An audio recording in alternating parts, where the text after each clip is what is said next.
You are listening to the Horse Radio Network, part of the Equine Network family. Greetings, everyone. Coach Jen here, and thanks for tuning in to Horse Tip Daily, episode 1497. This time, Dr. Sallie Hyman joins Horses in the Morning crew, Glenn and Jamie, to talk about caring for pleasure and trail horses that are in light or sporadic work. This episode is brought to you by MyNewHorse.com, your online resource for all things horse, brought to you by the folks at Equus Magazine. So beautiful. Well, hey, what we're going to talk about today is caring for pleasure horses or trail horses or horses that are in light work. And like Glenn said, this is something we haven't really covered because you just don't really think about that. I always think about my event horses or my sport horses, and there's just some horses that don't have serious jobs, and I just got one of those. So this is going to be really interesting to hear about some of the ways to take care of them. So first of all, what are some of the common problems that pleasure horses or horses in light work face?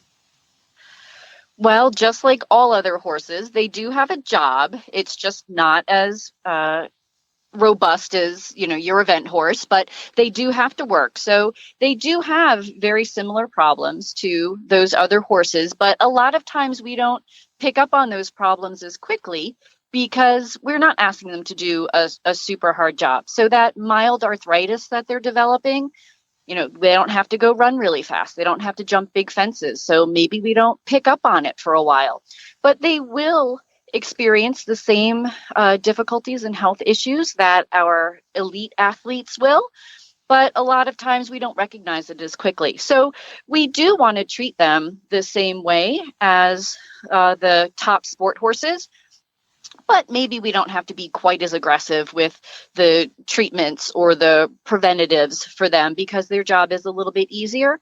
But again, they will have the mild arthritis, the hoof problems, have to make sure we've got good farrier care for them. And then certainly when it comes to all of the infectious diseases that are out there in the world, we want to make sure that they're well protected. So that comes down to very basic wellness care for them. We want to make sure that at least twice a year they're being seen by their veterinarian. Let's get a good basic physical exam. Make sure that their weight is good. Check on their teeth. Horses' teeth are so important for their overall health. You have to make sure that they're able to eat their food properly, utilize those nutrients. And if we neglect that, it can really cause problems. And again, something that maybe isn't taken care of so frequently in the pleasure horse. Oh, I don't do so much for him. Do I have to have, my vet out to do teeth every year? Maybe it gets overlooked a little bit. But when you have a pleasure horse who's losing a little weight, not looking as, in good condition, that would be someplace that we would want to look right away. Make sure that they're eating their food well. And then we want to get them vaccinated for what is appropriate in your area. Different areas of the country have different diseases that we need to address, but our basic vaccines, the tetanus, rabies, the encephalitises, Eastern, Western, and West Nile, they're pretty common all around the country. Here on the East Coast, a lot of people will do for Lyme disease. That's something that can affect your performance. Even in your pleasure horse, Lyme disease can make them feel not so good. So thinking about, making sure they're vaccinated for that. Every horse should have a Coggins. Let's not forget about that. You might not be going anywhere, but just traveling on your property. But it's very important for the overall horse population to make sure that we keep infectious anemia away. So make sure that your horse has a Coggins. Plus, you get a call from a friend and you want to go out trail riding in one of the state parks, you need to have that. So make sure you have it. Really the basic care that you would give to all horses, the pleasure horses need. But then let's not forget that they can develop issues, again, like that arthritis, and be very proactive so that you're not all of a sudden ending up with a horse who's lame and going, gosh, how'd this happen? For first-time horse owners and new riders, finding the information and support you need can be challenging. That's why Equine Network has partnered with Sentinel and Absorbine to bring you My New Horse.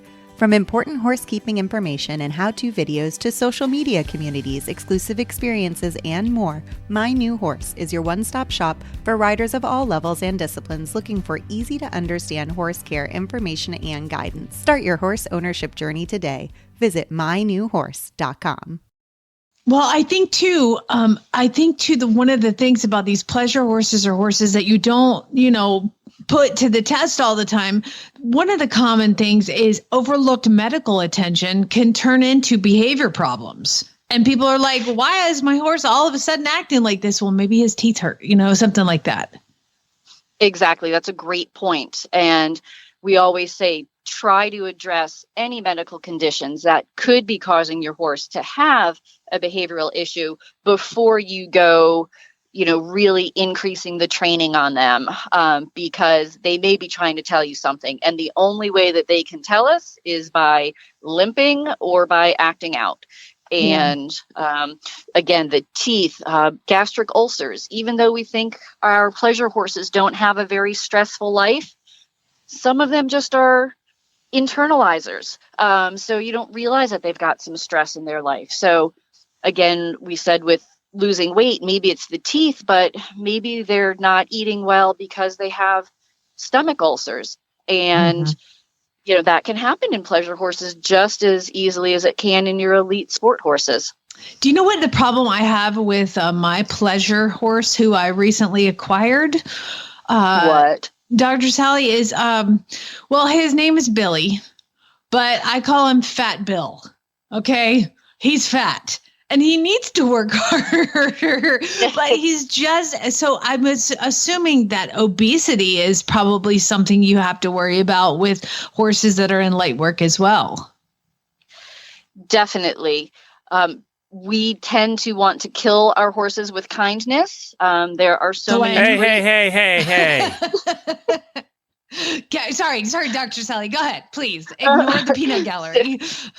There are so many lovely feed stuffs out there, and it's so yummy, and we want to give our horses treats all the time. And in Virginia, where I am, we have so much beautiful grass that obesity is quite the issue. And if they're not working hard to use up those calories, yes, we end up with fat horses, and fat horses get more health issues. They can have arthritis and joint problems because of the extra weight.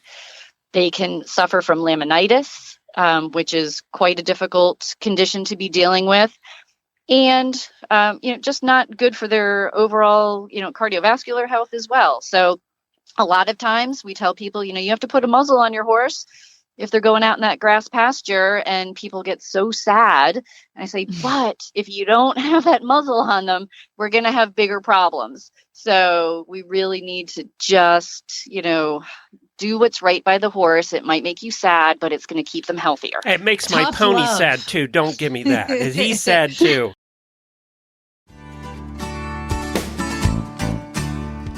Well, there you have it. Horse Radio Network has thousands of engaging podcasts for horse people, and you can have them sent right to your phone. Just subscribe via your favorite podcast player.